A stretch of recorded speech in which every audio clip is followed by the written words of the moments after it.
Bismillahirrahmanirrahim. Alhamdulillahilladzi akmala lana ad-dina wa atamma alaina an-ni'mah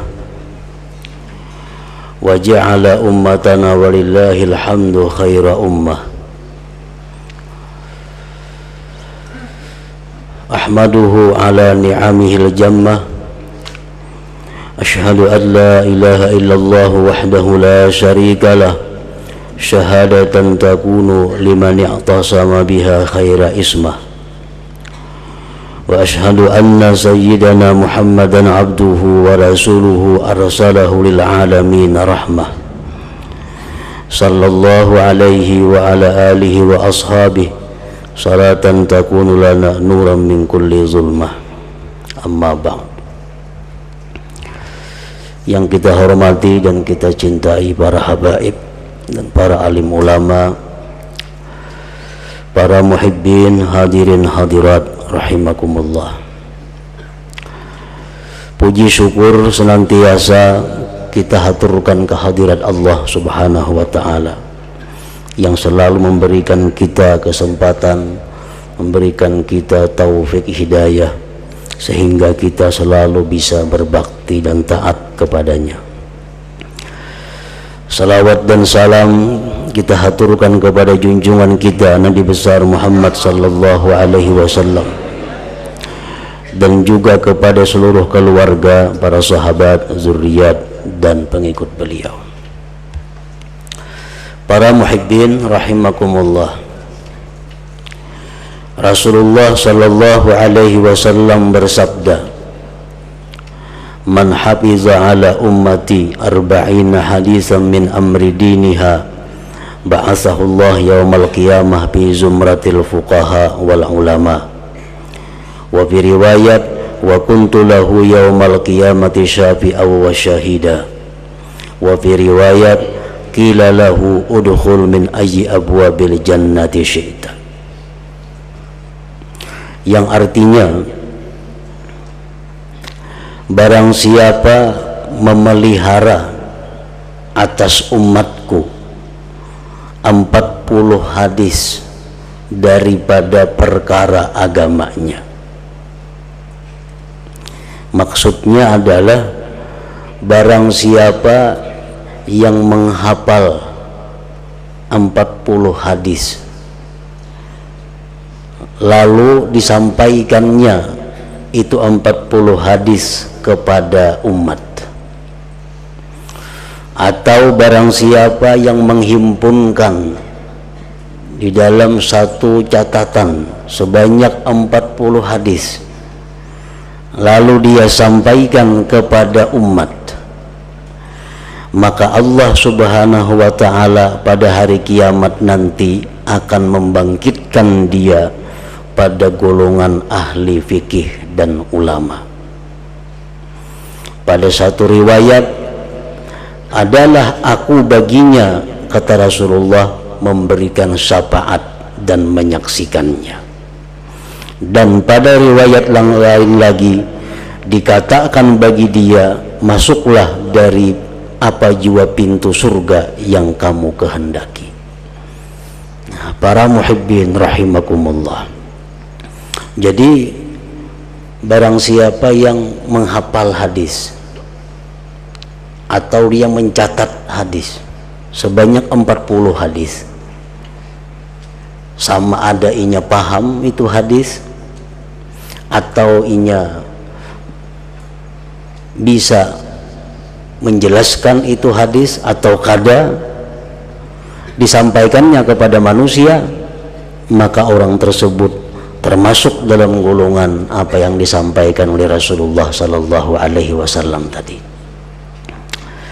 Nah, oleh karena itu para ulama sejak abad pertama sampai sekarang mereka banyak yang menyusun 40 hadis dalam sebuah kitab dengan harapan agar masuk dalam golongan yang disabdakan Rasulullah sallallahu alaihi wasallam tadi.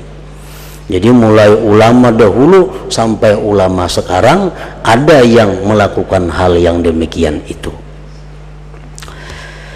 Para muhibbin rahimakumullah, di antara ulama besar yang menghimpunkan 40 hadis itu adalah Al-Imam An-Nawawi, Yahya bin Syaraf. Seorang ulama besar yang bernama Yahya bin Syarafiddin yang masyhur dengan sebutan Imam Nawawi. Nah, beliau telah mengumpulkan 40 hadis dan masyhur dikenal dengan Arba'in Nawawiyah. Dari sekian banyak ulama yang mengumpulkan 40 hadis itu, maka kitab Arba'in Nawawiyah inilah yang paling terkenal, yang paling banyak dibaca orang di mana-mana. Karena hadis-hadis yang beliau kumpul di dalam 40 hadis itu mengandung berbagai macam hadis yang perlu diamalkan oleh seluruh kaum muslimin dan muslimat.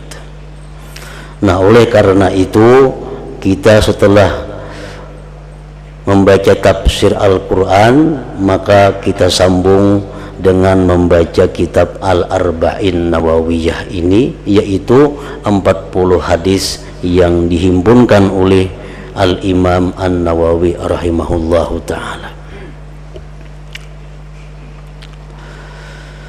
Al-hadithul awwalu, hadis yang pertama, an Amiril Mukminin Abi Hafsin Umar bin Al-Khattab radhiyallahu anhu qala sami'tu Rasulullah sallallahu alaihi wasallam yaqul innamal a'malu binniyat wa innamal likulli imri'in ma nawa faman kanat hijratuhu ila Allah wa rasulih fa hijratuhu ila Allah wa rasulih wa man kanat hijratuhu lidunya yusibuha aw imra'atin yankihuha fa hijratuhu ila ma hajara ilai, rawahul Bukhari wa Muslim.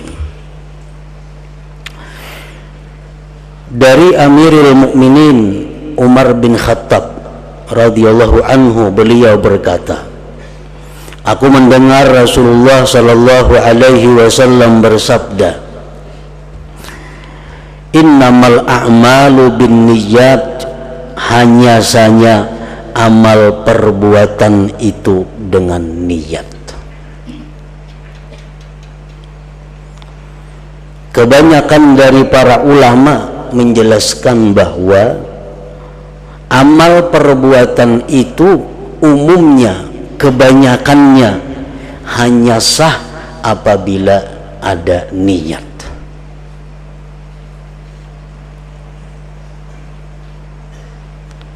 Kecuali ada beberapa hal yang kada perlu niat, seperti memandikan orang mati, itu kada perlu niat. Artinya walaupun kada berniat sah. Namun kebanyakan amal perbuatan itu tidak sah kecuali ada niatnya. Wa inna malikulli imri'in ma nawa, dan hanya saja bagi tiap-tiap orang itu sesuatu yang dia niatkan. Setiap sah belum tentu berpahala. Setiap ibadah kita yang sah menurut hukum fikih belum tentu diterima Allah Subhanahu wa ta'ala. Kenapa? Karena tiap-tiap orang itu sesuai dengan apa yang ia niatkan. Jadi pengertian niat itu mengandung dua perkara. Pertama, menyengaja. Yang kedua, agar berpahala diperlukan motivasi atau dorongan yang baik. Jadi niat terdiri dari dua. Pertama, ada kesengajaan, sengaja, sahjaku. Yang kedua, dorongannya apa? Karena kita berbuat sesuatu pasti ada yang mendorong, pasti ada tujuannya. Nah, jadi niat itu himpunan dari dua hal. Pertama, kita menyengaja melakukan sesuatu dan terdorong oleh sesuatu apa. Bila dorongannya itu baik, maka kita akan mendapat kebaikan. Bila dorongan sesuatu itu jahat, kita akan mendapat balasan yang setimpal. Nah, itu dimaksud dengan likullim wa innama likullim ri'im ma nawa. Orang melakukan sembahyang, tetapi niatnya, dorongan hatinya sembahyang itu bukan karena Allah. Nah, sembahyangnya sah, tetapi yang didapatkan bukan pahala, tetapi azab dari Allah. Bersedekah, tapi dorongannya bukan karena Allah. Sedekahnya sah, tetapi tidak mendapatkan pahala dari Allah Subhanahu wa ta'ala. Dia menuntut ilmu, sesuatu kebaikan, tapi kalau niatnya bukan karena Allah, maka tidak akan mendapat pahala apa-apa. Nah, wa innama likulli imri'in ma nawa, dan hanya saja bagi tiap-tiap orang sesuai dengan apa yang dia niatkan. Faman kanat hijratuhu ila Allah wa rasulih fa hijratuhu ila Allah wa rasulih. Barang siapa yang hijrah kepada Allah dan Rasul, maka balasannya itu nanti Allah yang akan membalas dan Rasulnya. Kita beribadah kepada Allah untuk mendapatkan keridhaan Allah dan Rasul, maka Allah dan Rasul akan membalas ibadah kita itu. Wa man kanat hijratuhu lidunya, barang siapa adalah hijrahnya karena dunia. Orang melakukan perjalanan haji, kan naik haji itu potongan kayak potongan akhirat, tetapi sebenarnya dorongannya adalah berusaha, dagang. Dia melakukan umrah, umrah itu ibadah, tetapi dorongannya dia umrah itu untuk usaha di dunia. Yusibuha, yang ia dapatkan dunia itu. Awimra'atin yankihuha, atau dia hijrah itu karena perempuan yang akan dia nikahi. Fahijratuhu ila ma hajara ilaih, maka hijrahnya itu orang adalah kepada apa yang dia niatkan itu. Nah, orang berangkat menuju Mekah dengan tujuan umrah, dia dapat pahala umrah. Orang berangkat ke Mekah walaupun dia umrah tapi tujuannya usaha, dia akan hanya dapat usaha. Atau tujuannya karena hanya ingin mengawini perempuan, maka hanya itulah balasan yang didapatnya.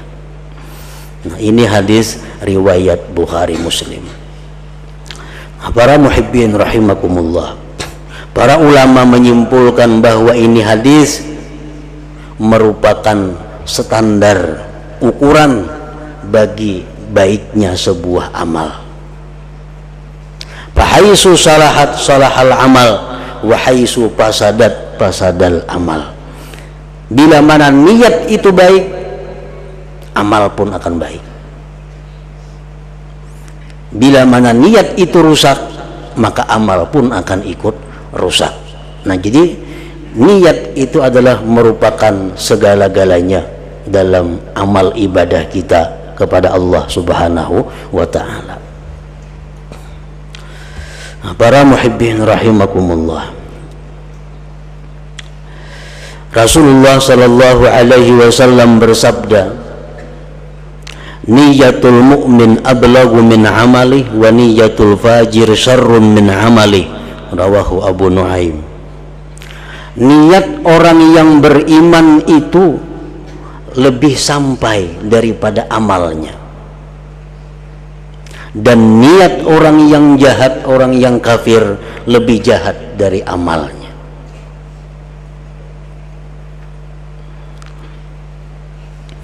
Orang yang beriman kepada Allah, dia hidup dalam dunia 60 tahun.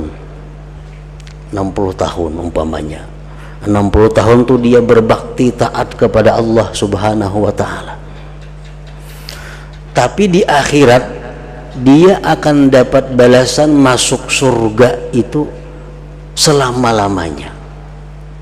Padahal ibadah dalam dunia cuma 60 tahun, tapi Allah membalas surga selama-lamanya, sepanjang masa. Kenapa sebabnya? Karena niat.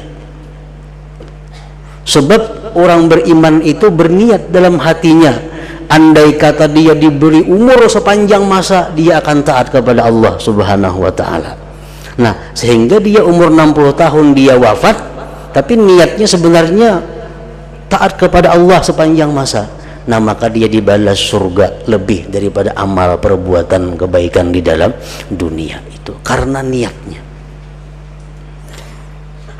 Dan niat orang yang kafir lebih jahat dari amalnya.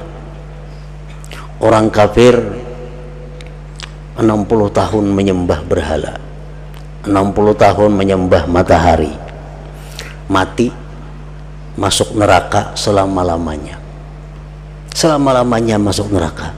Padahal ini kafir dalam dunia cuma 60 tahun, tapi disiksa neraka selama-lamanya. Karena apa? Karena niatnya.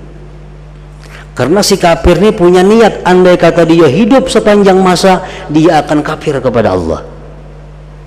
Nah, jadi itulah Rasulullah menyatakan niyatul mu'min ablag min amalihi wa niyatul fajir syarrun min amalihi. Nah, para muhibbin rahimakumullah, dalam riwayat yang lain disebutkan bahwa niat orang yang beriman itu lebih baik daripada amal perbuatannya.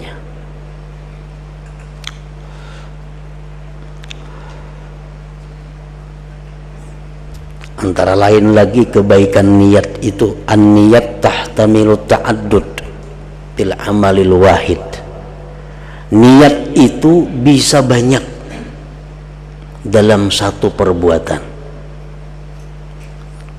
Ini menunjukkan bahwa niat lebih baik dari perbuatan. Niat lebih utama daripada perbuatan. Sebab satu perbuatan bisa dimasuki berpuluh-puluh niat. Misalnya kalau julus fil masjid, duduk di masjid.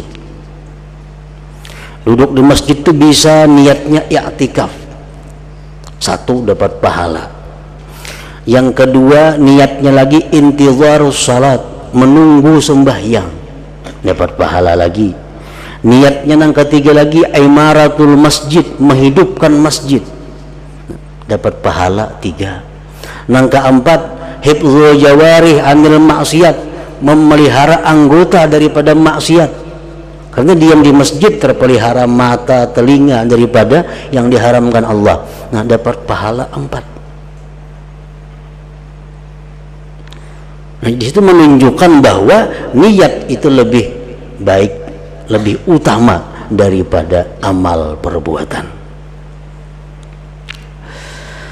Nah, para muhibbin rahimakumullah, Rasulullah sallallahu alaihi wasallam bersabda, wa inna Allah azza wa jalla la yu'til 'abda 'ala niyyatihi ma la yu'tihi 'ala amalihi, rawahu Dailami. Sesungguhnya Allah azza wa jalla itu memberikan seorang hamba akan pahala atas niatnya sesuatu yang dia tidak berikan atas amal perbuatannya. Nah, kadang-kadang orang berniat melakukan satu perbuatan, perbuatannya kada berpahala karena ada kesalahan itu ini macam-macam, tapi karena niatnya ada yang baik, maka niat itulah yang menguntungkan orang yang melakukan tersebut tadi. Nah, demikian pula halnya dengan kejahatan.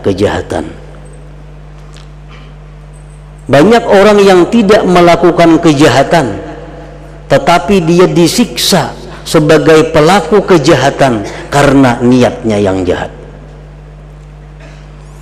Rasulullah sallallahu alaihi wasallam bersabda, "Idza lataqal muslimani bi sayfayhima fal qatil wal maqtul finnar." Apabila dua orang Islam berkelahi masing-masing dengan pedangnya, maka yang membunuh dan yang dibunuh masuk neraka.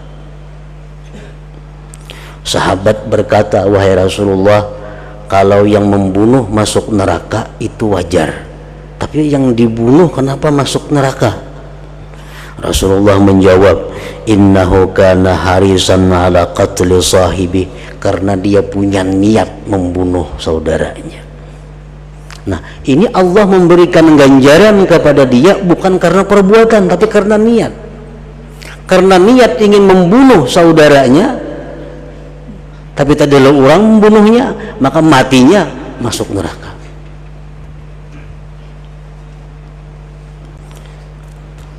Rasulullah bersabda lagi, inna bil madinati la rijalan masirtum masiran walakata'tum wadiya illa syarikukum bil ajar habasahumul marad, rawahu Muslim.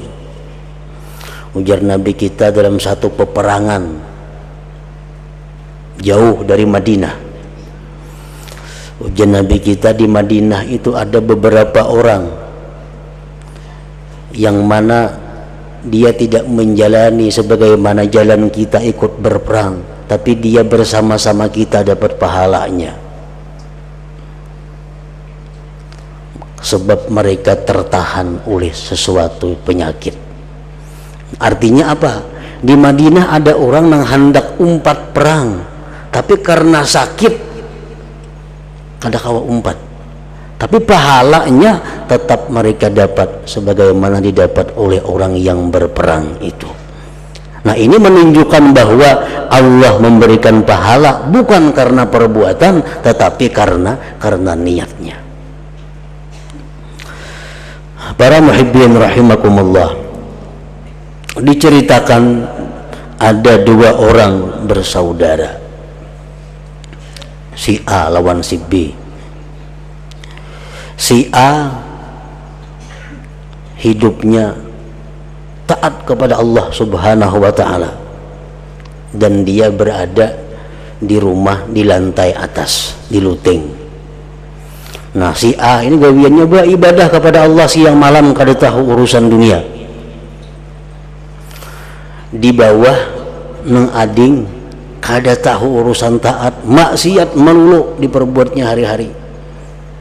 Nah, boleh ke rumah membawa kawan, bawa minuman, permainan di bawah, kakak di atas beribadah kepada Allah. Nah, suatu hari datang syaitan menggoda nang kakak si A nih. Uya syaitan ikam menyaurangan beribadah, jaka umpat ading di bawah tuh rame orang di situ. Masalah itu maksiat kan kayaknya tobat diterima Tuhan aja tobatnya. Jaka umpat ke bawah situ bergabung. Ikam umur masih macam-macam rayuan syaitan. Akhirnya nang kakaknya tergerak hati, mau bujur-bujuran nih aku ke bawah umpat berami-rami. Sedangkan nang ading di bawah ini dikala itu diberi Allah taufik, dia berpikir, ujar ading itu alangkah hinanya aku, selama ini aku maksiat kepada Allah, untungnya kakakku di atasnya taat saja kepada Allah. Jika aku ini umpat ke atas luting, aku tinggalkan bawah ini ranah sudah. Nah, di saat itu nang ading naik ke atas luting, naik di tangga, hendak mendatangi nang kakak. Nang kakak hendak turun mendatangi nang ading ke bawah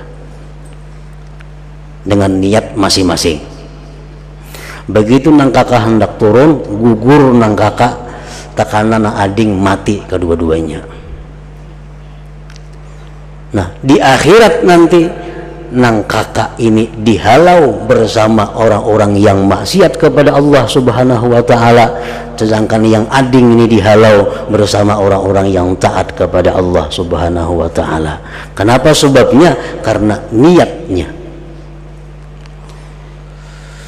Nah, para muhibbin rahimakumullah, nah jadi sedemikian penting masalah niat. Maka setiap orang yang beriman itu hendaknya belajar, mengetahui dan memahami betul-betul bagaimana niat itu. sehingga setiap amal perbuatan kita didasari dengan satu niat yang baik. Karena dengan niat yang baik, walaupun yang kita lakukan itu perbuatan yang mubah, perbuatan adat, perbuatan yang boleh, tapi karena niat yang baik akan bernilai pahala, bernilai ibadah di sisi Allah Subhanahu wa ta'ala. Nah, dengan mempelajari niat dan mengamalkannya, seseorang akan mampu 24 jam berada dalam taat kepada Allah Subhanahu wa ta'ala. Asalkan dia mengerti, mengetahui bagaimana niat dan cara mengamalkannya, maka dia hidupnya ini 24 jam sehari semalam tidak keluar daripada ibadah, daripada taat kepada Allah Subhanahu wa ta'ala.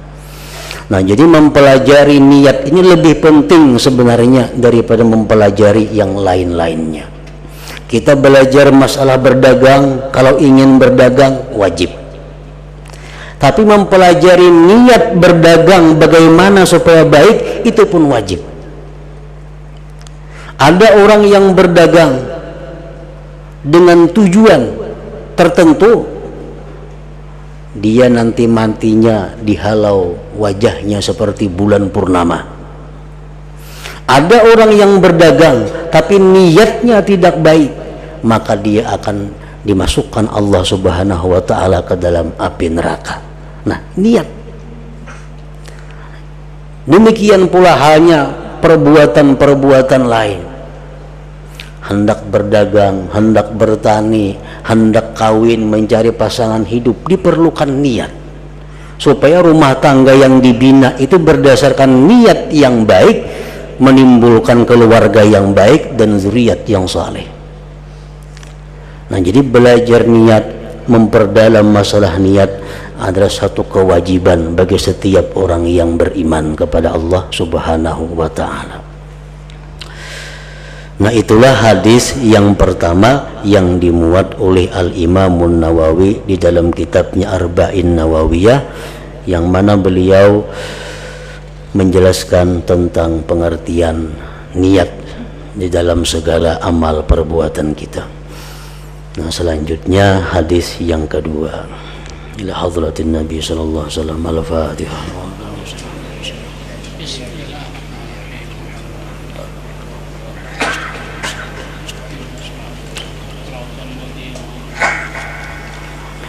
أشهد أن لا إله إلا الله وحده لا شريك له